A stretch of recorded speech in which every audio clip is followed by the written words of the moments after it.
बात है या फिर क्या ऐसी चीज़ है जो रोक रही है या जो हाइड हो रही है, जो रुकावट का शिकार हो रहे हैं, जिसकी वजह से कि चाइना जैसी इतनी बड़ी मार्केट है, क्योंकि उसका भी ट्रेड बहुत ज़्यादा है। आप जानते हैं कि वो तो सबसे जाइंट मार्केट है और बहुत बड़ा मैन्युफैक्चरर है, लेकिन उसकी जो करेंसी है उसको भी इंटरनेशनल।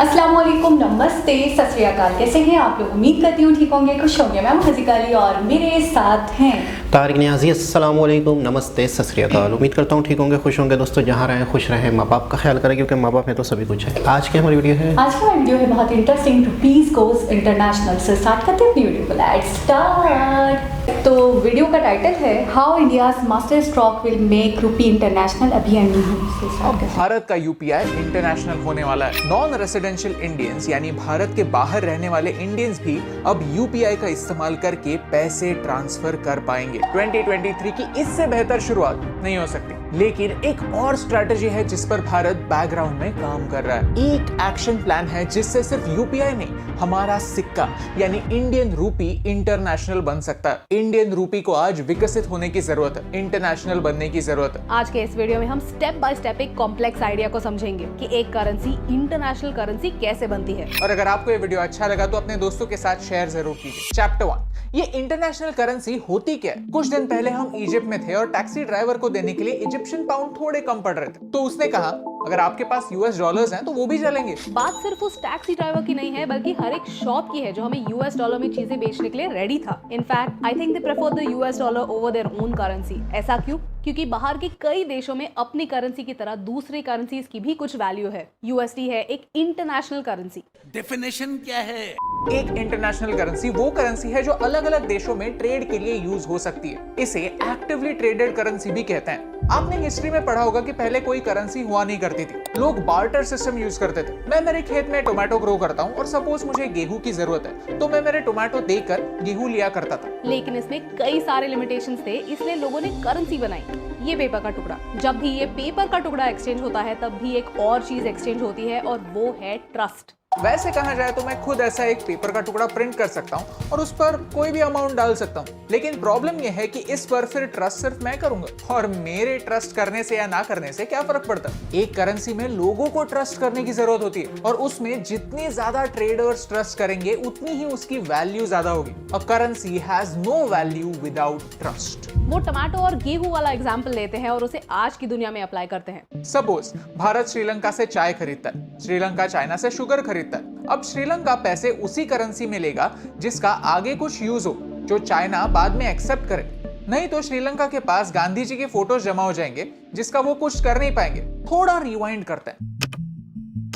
कॉलोनाइजेशन की वजह से वर्ल्ड ट्रेड में ब्रिटिश पाउंड एक इंटरनेशनल करेंसी बन चुका था और 1944 में ब्रेटन वुड्स अग्रीमेंट के बाद सारी मेजर कंट्रीज ने डिसाइड किया कि यूएस डॉलर स्टैंडर्ड बन जाएगा। दुनिया ऑयल पर चलती है और 1973 में अमेरिका ने ओपेक देशों को पेमेंट्स डॉलर में एक्सेप्ट करने के लिए कन्विंस कर दिया। इस एक मोमेंट में अमेरिका सुपर पावर बन गया। आज के दिन US dollar, euro, Japanese yen, British pound और कुछ हद तक चाइनीज युआन इंटरनेशनल करेंसीज की कैटेगरी में आते हैं, क्योंकि उनके खुद के देश को छोड़कर दूसरे देश उनकी करेंसी की वैल्यू करते हैं। Chapter 2, Why rupee needs to go international। आपने न्यूज में पढ़ा होगा भारत के फॉरेक्स रिजर्व्स लोएस्ट लेवल तक गिर गए। जब डॉलर का रेट बढ़ने लगता है तब आरबीआई अपने रिजर्व्स में से डॉलर्स बेचती है ताकि सप्लाई बढ़े और रेट कम हो। 2022 में आरबीआई ने $40 बिलियन से ज्यादा रुपए को स्टेबल रखने में खर्च कर दिए हैं। आज सिचुएशन ऐसी है कि भारत एक नेट इंपोर्टर देश, यानी हम ओवरऑल दुनिया में जितनी चीजें एक्सपोर्ट करते हैं उससे कई ज्यादा चीजें इंपोर्ट करते हैं और इन सारी इंपोर्टेड चीजों की पेमेंट हमें डॉलर में करनी पड़ती है। इंपोर्ट और एक्सपोर्ट के इस डिफरेंस को ट्रेड डेफिसिट कहते हैं। सिर्फ अक्टूबर के महीने में हमारा ट्रेड डेफिसिट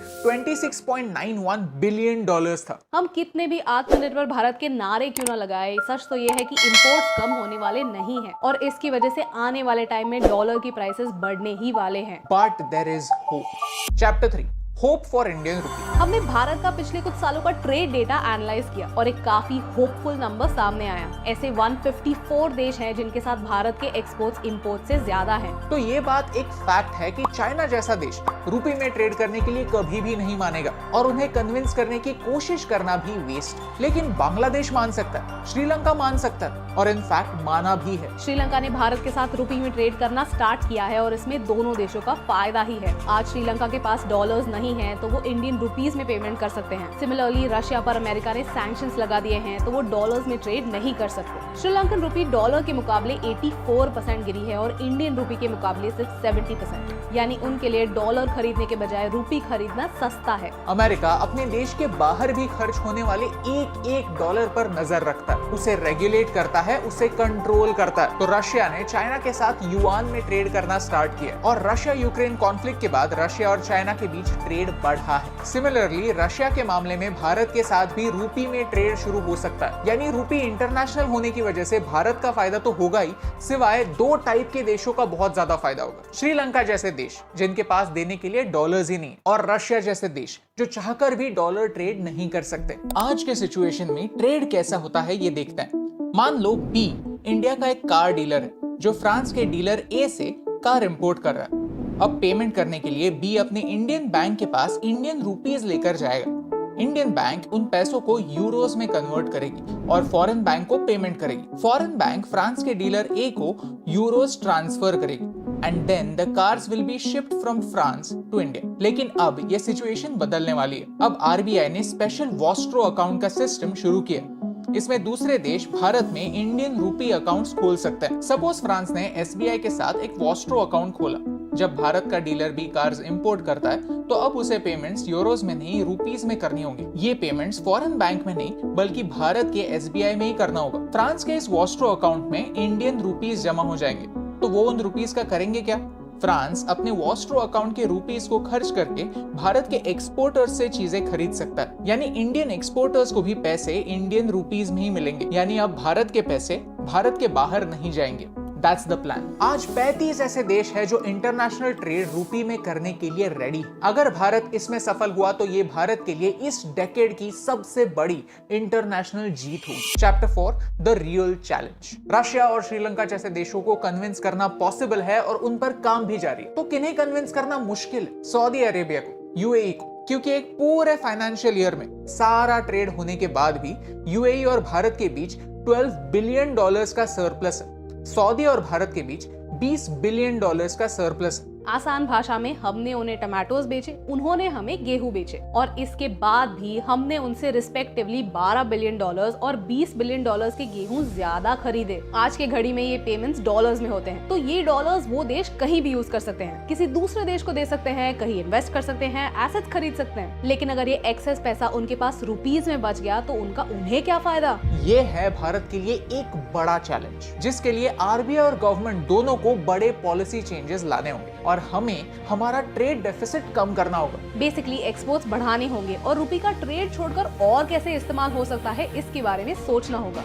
फॉरेन इन्वेस्टर्स को भारत में रुपी इन्वेस्टमेंट्स करने के लिए और इंसेंटिव्स देने होंगे। Now this topic is very complicated for this video, तो we'll explain it in another video. Chapter 5 क्या ये सब इतना आसान है? अगर ये सारी बातें एक 5-10 मिनट के वीडियो में एक्सप्लेन हो सकती है तो भारत कुछ करता क्यों नहीं? द आंसर इज चीजें कहना जितना आसान होता है उन्हें एग्जीक्यूट करना उतना ही मुश्किल। चाइना का एग्जांपल लेते हैं। चाइना 2009 से ही ये सारी बातें ट्राई करता है और अब तक सिर्फ 2% यूएस डॉलर का शेयर कम कर पाया है। यूएस डॉलर सिर्फ एक करेंसी नहीं, एक वेपन है। उसका डोमिनेंस इतना ज्यादा है। दुनिया भर में एक यूएस डॉलर कैसे स्पेंड हो सकता है ये कंट्रोल करती है यूएस फेड, यानी अमेरिका की सेंट्रल बैंक। अगर वो कल इंडिया पे सैंक्शंस लगा देंगे तो हम ऑयल डॉलर्स में खरीद नहीं पाएंगे। ऑलरेडी ऑयल के प्राइसेस बढ़ रहे हैं और वो और भी बढ़ेंगे और दूसरे देशों को डॉलर में पे करने के लिए हम और ज्यादा डॉलर्स खरीदेंगे। आज डॉलर की प्राइस 82 रुपीज है। एक्सपर्ट्स मानते हैं कि ये नंबर 90 to 100 रुपीज तक भी जा सकता है और इसमें भारत की एक बड़ी गलती होगी कि हमने टाइम रहते हुए सही कदम नहीं उठाया। अगर आपको इस वीडियो से वैल्यू मिली, कुछ नया सीखने मिला, तो इसे अपने दोस्तों के साथ शेयर कीजिए, क्योंकि सच ये है कि पूरी दुनिया एक इकोनॉमिक क्राइसिस से गुजर रही है जिसकी शुरुआत 2020 में हो चुकी थी और वो खत्म कब होगा किसी को पता नहीं। पाकिस्तान और श्रीलंका की तरह भारत की इकोनॉमी भी अंडर प्रेशर और ये प्रेशर हमें मजबूत बनाएगा या तोड़ेगा ये सिर्फ वक्त ही बताएगा। और यही इंपॉर्टेंट बात आप तक पहुंचाने से मुझे फर्क पड़ता है।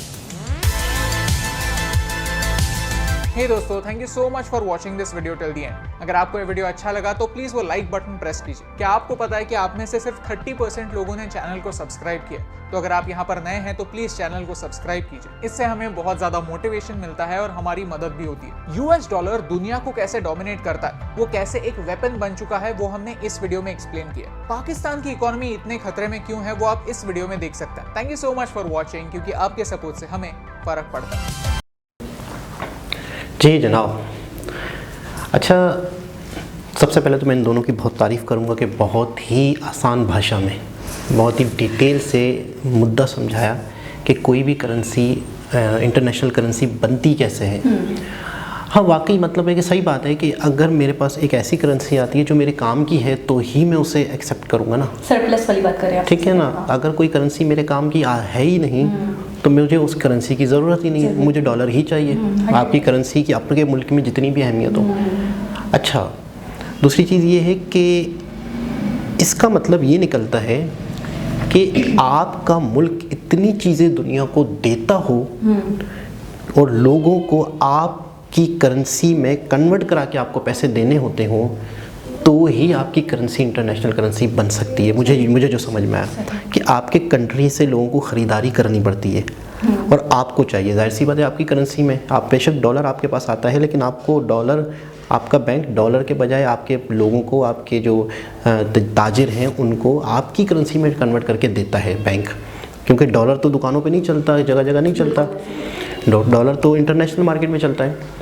तो इसका मतलब है सबसे पहले अगर आपको अपनी करेंसी को इंटरनेशनल करेंसी बनाना है तो आपको बैलेंस बराबर करना होगा। आप दुनिया से चीज़ें ख़रीदते रहें और दुनिया को बेचें बहुत कम, तो फिर आप इंटरनेशनल मार्केट में नहीं जा पाओगे। अच्छा, कुछ कंट्रीज़, ये भी बहुत बड़ी बात है, एक बहुत बड़ा एक समझो मैदान सर करने वाली बात है कि अगर कुछ कंट्रीज़ जो है वो इंडियन करेंसी में लेन देन करने पे एग्री हो गए हैं, इसका मतलब है बहुत सारे लोगों को इंडियन प्रोडक्ट चाहिए, बहुत सारी दुनिया में इंडियन चीज़ें जाती हैं। अगर मज़ीद इंडियन चीज़ें दुनिया में जाएंगी तो इसका मतलब ये है कि इंडियन करेंसी इंटरनेशनल करेंसी बनने के चांसेस बढ़ जाएंगे। अच्छा, मुझे एक चीज़ समझ नहीं आई चाइना के हवाले से, उनके जो युआन है तो वो ये कह रहे हैं 2% तक वो हो पाया है इंटरनेशनल, लेकिन उससे ज़्यादा नहीं हो पाया। तो इसको आप यूएसए की डोमिनेंस समझेंगे या इसको किस तरीके से आप देखते हैं कि चाइना एक इतना बड़ा मार्केट है? हम इंडिया की बात चलें, मैंने 154 कंट्रीज़ बताए जिनके साथ इंडिया का ट्रेड है। मेरे हिसाब से 150 कंट्रीज हैं, बिल्कुल रफली भी पकड़ लेते हैं, 150 कंट्रीज़ पकड़ लेते हैं। 150 कंट्रीज़, टोटल 200 कंट्रीज़ हैं, जिसमें से 150 कंट्रीज़ के साथ अगर इंडिया ट्रेड करता है तो मेरे ख्याल में इंडिया की रुपी को इंटरनेशनल हो जाना चाहिए। इसमें कोई कबाहत नहीं आनी चाहिए, इसमें कोई रोक टोक नहीं आनी चाहिए, इसमें कोई, देखिए चाइना अगर नहीं एग्री होता, यूएसए अगर नहीं एग्री होता, इन कुछ चंद कंट्रीज़ को छोड़ के तो बहुत सारे कंट्रीज़ जो एग्री होते हैं। ठीक है, जैसे श्रीलंका की उन्होंने मिसाल दी, बांग्लादेश की उन्होंने मिसाल दी, और पाकिस्तान से भी मामला तो दुस्तवार होते हैं, अच्छे होते, तो यकीन हम भी एक्सेप्ट कर लेते हैं इस चीज़ को। लेकिन फिर क्या कबाहत है या फिर क्या ऐसी चीज़ है जो रोक रही है या जो हाइड हो रही है, जो रुकावट का शिकार हो रही है, जिसकी वजह से कि चाइना जैसी इतनी बड़ी मार्केट है, क्योंकि उसका भी ट्रेड बहुत ज़्यादा है, आप जानते हैं कि वो तो सबसे जाइंट मार्केट है और बहुत बड़ा मैन्युफैक्चरर है, लेकिन उसकी जो करेंसी है उसको भी इंटरनेशनल नहीं होने दिया जा रहा है। असल में ट्रेड होना एक अलग चीज़ है, लेकिन ट्रेड के अंदर आप दे रहे हैं या ले रहे हैं, ये भी डिपेंड करता है ना कि आपसे अगर दुनिया कुछ लेती है, आपको थोड़ा बहुत कुछ दुनिया दे रही है 50% ही आपसे कुछ ले रही है, तो उसको आप ही की करेंसी आपको लौटाने में आसानी हो रही है, उसे फ़र्क नहीं पड़ता आपकी करेंसी में ट्रेड करने पे। लेकिन अगर आप लेते कम हो और देते बहुत ज़्यादा हो तो फिर उनको आपकी करेंसी नहीं चाहिए। आपको पता है, अगर हम चाइना वाली मिसाल पकड़ लें या इंडिया वाली मिसाल भी पकड़ लें कि फॉर सपोज हम देख लेते हैं चाइना एक्सपोर्ट ज़्यादा करता है, बहुत ज़्यादा दुनिया को करता है, ठीक है, इंपोर्ट कम करता है। अगर हम उसको उससे कंपेयर करें तो उनका एक्सपोर्ट ज़्यादा है। तो एक्सपोर्ट अगर वो ज़्यादा करता है तो अगर दूसरे ममालिक उसको उसकी करेंसी में पे करते हैं या पेमेंट करते हैं तो मुझे नहीं लगता कि चाइना को कोई एतराज़ होना चाहिए। चाइना तो कहेगा मोस्ट वेलकम। लेकिन मसला ये आता है कि अगर आपको रिजर्व लेने हैं, आपको गोल्ड लेना है, आपको इंटरनेशनल लेवल पे किसी और कंट्री के साथ अगर करना है, इन्होंने बताया भी, तो दूसरा कंट्री तो कहेगा ना मुझे डॉलर ही चाहिए। जैसे इन्होंने बताया कि इजिप्ट में हमारे साथ हुआ कि हमारे पास वहाँ पर जो करेंसी थी वो कम पड़ गई थी तो हम फंस गए। तो फिर हमें लाजमी चाहिए था कि वो हमसे डिमांड करने लगे कि आप यूएस डॉलर में पे कर सकते हो। तो ट्रस्ट बहुत बड़ी चीज़ है कि ट्रस्ट हो आपकी करेंसी की, वही असली बात इंपॉर्टेंट है आपके लिए, वैल्यू रखती है आपके लिए, आपको ट्रस्ट है। सिर्फ मेरे ट्रस्ट होने से कुछ नहीं होता, दुनिया जिस करेंसी पे ट्रस्ट करे जैसे यूएस डॉलर और या यूरो, तो ये ऐसी करेंसीज हैं जिसके ऊपर दुनिया ट्रस्ट कर रही है। तो ये ट्रस्ट डेवलप करना है। अगर नोट किया जाए तो ये कागज़ का टुकड़ा है, लेकिन ये एक सर्टिफिकेट है, यानी कि ये एक ट्रस्ट वाला सर्टिफिकेट है कि इसकी ये वैल्यू है, ये अमानत है, ये अमानत है, इसकी ये वैल्यू है, इससे आप इसको दिखा के, इसको देकर आपको ये चीज़ें मिल सकती है। और ये जो मैंने कागज़ का टुकड़ा आपको दिया है ये वैल्यू रखता है, ये इतनी वैल्यू रखता है। ये 100 रुपये का है तो 100 की वैल्यू रखता है, ये ज़ाया नहीं होगा, ये आपके आगे काम आने वाला है। मैंने आपसे अगर टमाटर लिए हैं 100 रुपये में, तो आप आगे से प्याज खरीद सकते हो इसी कागज़ के टुकड़े को देकर। ये ट्रस्ट वाली बात हो गई। अच्छा, बहुत पीछे चले जाए तो बड़ा अजीब ही सिस्टम होता होगा कि अगर आपके पास कुछ है, अगर अभी भी देखा जाए तो इंटरनेशनल तौर पे यही हो रहा है, अगर आपके पास कुछ है तो आप कामयाब हैं, आप कुछ दे के फिर कुछ लेते हैं। लेकिन अभी तो बीच में करेंसी आ गई है, लेकिन वाकई ही अगर पुराना ही दौर होता तो इतना बेहतर होता है, मुझे ऐसा लग रहा है कि आपके पास आपको कुछ ना कुछ उगाना पड़ता, आपको कुछ ना कुछ बनाना पड़ता। अभी भी गांव देहात में अभी भी यही सिस्टम है, अगर हम इसको थोड़ा सा, ये थोड़ा इनडायरेक्ट हो गया है, इसमें डायरेक्ट नहीं। अगर देखा जाए गंदुम लेते हैं, जैसे मैंने बताया, हम गंदुम लेते हैं, फिर हम टमाटर उनको देते हैं, तो बीच में करेंसी वाला मीडियम आ गया, कर करेंसी हटा दो तो उतना गंदुम लिया उतना टमाटर दे दिया हमने। बिल्कुल। अच्छा, वहाँ पे वो चीज़ों की वजह से बैलेंस रहता। अब चीज़ें नहीं है, अब हम पैसे उधार ले रहे हैं, अब हम उगा नहीं रहे। अगर देखा जाए तो यही सिस्टम सही था। हाँ, ऐसा इससे ज़्यादा बिजनेस बढ़ता, बल्कि इससे ज़्यादा, मतलब कम से कम ऐसा पॉसिबल तो नहीं था कि ज़िंदगी भर रहता। टेक्नोलॉजी बढ़ी है, जिद्दत बढ़ी है, तो बाकायदा ना करेंसी बनी है।